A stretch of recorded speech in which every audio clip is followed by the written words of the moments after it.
Okay, ka-grabber. Yeah, ito, may opinion lang ako ha. Hindi ako umiiyak, sabi naman ng iba dyan. Iyakin ako. Diyos ko. Marami na tayong pinagdaanan. Ganito lang sa SD, set destination ni Grab. Nakakapanghinayang, sa totoo lang.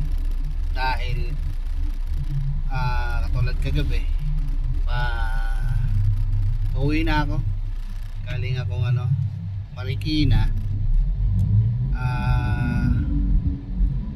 Nagantay ko ng konti, naka-SD ako ng Paranaque. Ngayon nakakuha ko ng papuntang San Juan. Okay naman, maganda naman ang bigay. Akala ko tawag nito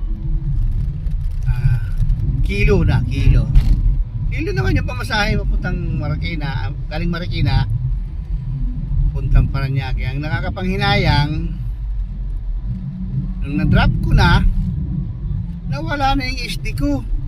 Parang ayaw ko pa uwi ni Grab papuntang Paranaque. Pastilan, Ginoo.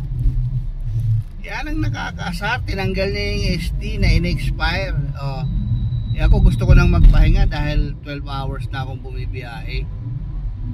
Kahit pa paano, sana yung isang oras pa na natitira papunta galing San Juan kasi matraffic, magkakuha pa ng isa-dalawang booking na papunta sa airport or dito sa amin sa Paranaque. Hindi, no choice na ako para grab ko pa yung in-offer niya na wala na yung destination ko.